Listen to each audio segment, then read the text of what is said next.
Bismillahirrahmanirrahim. Assalamualaikum warahmatullahi wabarakatuh. Apa kabar kakak-kakak semua? Semoga kalian selalu diberikan kesehatan, kemudahan, dan perlindungan dari Allah Subhanahu wa Ta'ala. Pada kesempatan kali ini, Ibu akan menjelaskan tentang akhlak terpuji dalam pergaulan remaja. Oke, sebelum kita masuk ke dalam pembahasan, Ibu sudah menuliskan tujuan pembelajaran apa aja sih yang harus kalian ketahui pada materi kali ini. Yang pertama, kalian mampu mengenal dan menyebutkan macam-macam adab pergaulan remaja Islami.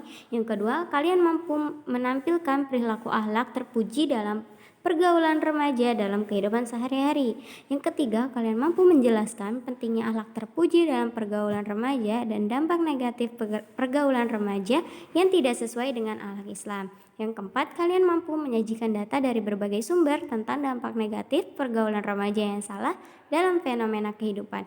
Dan yang terakhir, kalian mampu menyimulasikan contoh perilaku akhlak terpuji dalam pergaulan remaja. Oke, kita next ke pembahasan selanjutnya.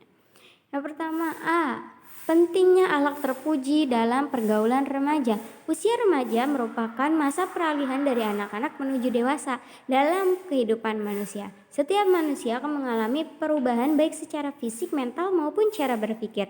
Masa remaja merupakan masa transisi dari masa yang penuh ketergantungan kepada orang tua dan lingkungan menuju masa pembentukan tanggung jawab secara pribadi dalam hidup. Secara fisik, usia remaja ditandai dengan perkembangan dan pertumbuhan organ-organ reproduksi. Perubahan secara fisik berpengaruh pula dengan dorongan jiwa untuk mengetahui berbagai macam hal yang tidak diketahui. Sebagai generasi muda Islam, kita harus menerapkan perilaku dan akhlak Islam dalam kehidupan, sebagaimana yang telah dicontohkan oleh Nabi Muhammad SAW sebagai suri tauladan kita. Oke, di sini sudah jelas ya penjelasannya bahwa remaja adalah usia kalian dari anak-anak menuju dewasa, itu tahapannya. Nah, secara fisik, mental maupun cara berpikir pasti kalian akan berubah. Yang dulunya masih suka main, yang dulunya masih suka bercanda, ketika kalian sudah menginjak fase remaja, kalian akan berpikir untuk lebih dewasa lagi gitu. Yang dulu masih nganggap bahwa belajar itu tidak penting, ketika kalian sudah menuju remaja, kalian akan berpikir bahwa pelajaran itu penting untuk kalian ke depannya gitu. Nah, secara fisik pun kalian berubah. Misalkan dari laki-laki ya, perubahan suara ketika dia dewasa pasti suaranya akan berubah menjadi lebih besar lagi. Dan untuk perempuan biasanya menstruasi ya, itu perubahan-perubahan kecil yang terjadi pada manusia ketika menginjak dewasa. Nah, adapun mental kalian ya, dulu kalian masih malu-malu, apa-apa masih orang tua gitu. Sekolah harus diantarin orang tua. Ketika kalian remaja, kalian sudah bisa mandiri. Kalian bisa melakukan segala sesuatunya sendiri gitu. Nah, dengan usia kalian yang meranjak dewasa remaja ya, pola pikir kalian pun berubah gitu.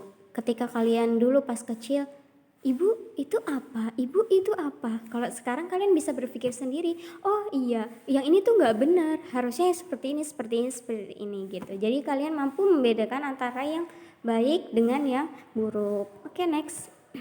B. Bentuk-bentuk akhlak terpuji dalam pergaulan remaja. Yang pertama, menghormati dan menghargai orang tua. Pasti ya, harus. Itu akhlak terpuji dalam usia kalian yang menginjak remaja ini. Kalian harus menghormati dan menghargai orang tua yang telah mengajarkan kita ketika kecil.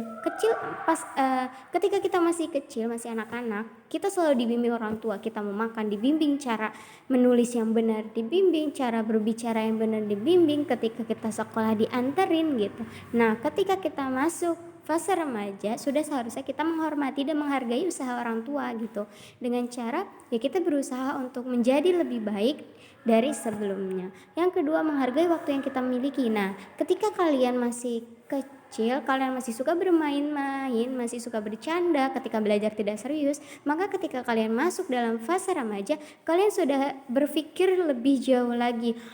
Waktu aku tuh cuma segini, cuma 3 tahun untuk ke jenjang berikutnya. Ketika kalian SMP, SMA gitu, kalian berpikir sebentar lagi aku harus memanfaatkan waktu belajarku agar kedepannya bisa lebih baik gitu.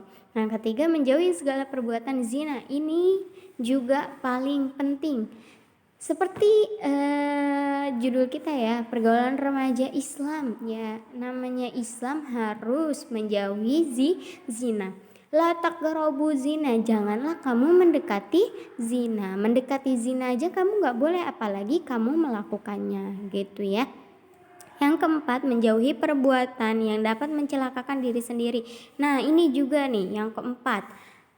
Maksudnya mencelakakan diri sendiri gimana sih, Bu? Misal kalian balap-balapan kayak gitu. Itu nggak ada yang namanya bermanfaat untuk kita, tuh nggak ada. Yang ada merugikan kita. Kalau suatu hari kejadian ya, nauzubillah min dzalik, semoga nggak terjadi pada kita. Ketika kita balapan terus di tengah jalan kita kecelakaan dan meninggal, wallahu a'lam bishawab kan, kita tidak pernah tahu kapan Allah akan mencabut nyawa kita gitu. Jadinya kita harus memanfaatkan waktu kita untuk melakukan perbuatan-perbuatan yang baik, karena kita tidak tahu ke depannya kapan kita meninggal ya kan. Bisa aja hari ini, bisa aja besok, bisa aja seterusnya gitu ya. Oke, next. C. Dampak buruk dari perilaku yang tidak terpuji dalam pergaulan remaja. Yang pertama, putus sekolah. Ini udah jelas ya, putus sekolah itu gak baik untuk masa depan kita gitu. Kalian mau jadi apa kalau kalian putus sekolah? Pengangguran atau kuli bangunan? Ya, maksudnya kuli bangunan itu yang di pasar gitu loh ya. Jadi kalian tuh harus bisa, kalau bisa kalian dengan sekolah ini misalnya jangan cuma jadi kuli bangunan, tapi jadi arsitektur. Jangan cuma jadi yang sales, tapi kalian harus punyanya. Jangan mau jadi pegawai, tapi kalian harus jadi bosnya gitu. Yang kedua, tidak memiliki masa depan yang baik. Ini udah jelas ya, ketika kalian putus sekolah, masa depan kalian itu tidak akan baik kecuali orang yang bersungguh-sungguh. Tapi untuk sekarang, di kehidupan kita yang sekarang, mencari pekerjaan itu susah kalau kita hanya lulusan sekolah pendek gitu. Makanya harus dengan syarat biasanya S1, apalagi S2 gitu. Jadi harus kalian punya title gitu, titel, punya titel S1 lah gitu. Bahkan ada yang S1 aja cuma jadi pegawai gitu kan. Jadi kita harus berusaha untuk lebih baik ke depannya supaya masa depan kita bisa menjadi lebih baik, karena kehidupan tidak seperti zaman dulu. Kalau zaman dulu lulus SMA bisa jadi bos, sekarang lulus SMA disia-siakan gitu. Yang ketiga, sombong dan tidak dapat menghargai jasa orang lain. Nah, ini nih dampaknya nih, kalian tidak mampu menghargai orang lain. Ketika kalian tidak memiliki perilaku terpuji, kalian akan menyepelekan orang lain. Apa sih, kayak aku nih gitu, aku nih bisa apa-apa gini, bisa ini, bisa itu, kayak gitu ya. Jadi itu dampak buruk dari perilaku tidak terpuji kalian. Jadi kalian akan menimbulkan rasa sombong di hati kalian karena kalian merasa lebih baik dari mereka. Yang keempat, kecelakaan bagi diri sendiri dan kemungkinan terkena berbagai penyakit yang sangat membahayakan. Nah, ini ya, kecelakaan bagi diri sendiri ini pasti ya. Ketika kalian sudah melakukan perbuatan-perbuatan yang tidak baik, mabuk, balap-balapan, itu akibatnya akan kepada kalian sendiri dan terkena berbagai penyakit pasti. Ketika kalian tidak menjaga tubuh kalian dengan baik, penyakit pun gampang untuk masuk ke dalam diri kalian ya. Penyakit-penyakit yang tidak cuma meriang-meriang kayak gitu, tapi penyakit-penyakit yang lebih dalam. Jadi kalian harus perbaiki pola hidup kalian mulai dari sekarang. Yang kelima, hamil di luar nikah dan terjadinya pernikahan dini. Udah marak ya, hamil di luar nikah tuh di mana-mana. Nah, kalian harus berhati-hati nih, apalagi khususnya perempuan ya. Perempuan harus bisa menjaga diri kalian sendiri agar kejadian seperti ini tidak terjadi di lingkungan hidup kita. Ya, apalagi sampai kita yang merasakan ya, nauzubillah summa nauzubillah ya, hamil di luar nikah ini, nauzubillah min dzalik ya, banyak banget terjadi ya, pasti sekitar kalian tuh banyak yang juga ada beberapa yang kejadian seperti ini, dan terjadinya pernikahan dini itu banyak ya, umur 18 tahun, umur 17 tahun, umur 16 tahun pun ada yang menikah karena hamil di luar nikah. Jadi kita harus lebih berhati-hati dalam menjaga diri, baik laki-laki maupun perempuan. Untuk laki-laki, kalian harus bisa menghormati yang namanya perempuan. Coba kalau kalian mau melakukan sesuatu hal kepada perempuan, kalian berpikir yang kalian lakukan kepada perempuan itu, misalkan perempuan itu adik kalian sendiri, kalian coba berpikir jika itu perempuan itu adalah adik kalian sendiri. Jadi setiap kalian harus kalian ingin melakukan suatu hal kepada perempuan, kalian harus berpikir perempuan itu adik kalian gitu. Rasakan jika yang terjadi kepada perempuan itu adalah seorang adik kalian, bagaimana rasanya. Begitupun perempuan, kalian harus menjaga diri. Dengan cara apa, Bu?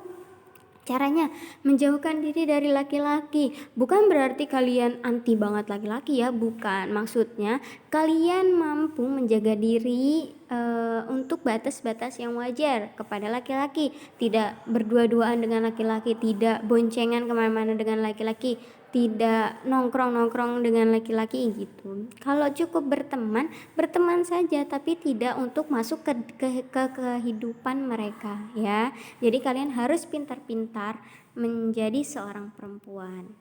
Oke, sekian yang dapat Ibu sampaikan. Kurang lebihnya Ibu mohon maaf. Sekian, wassalamualaikum warahmatullahi wabarakatuh.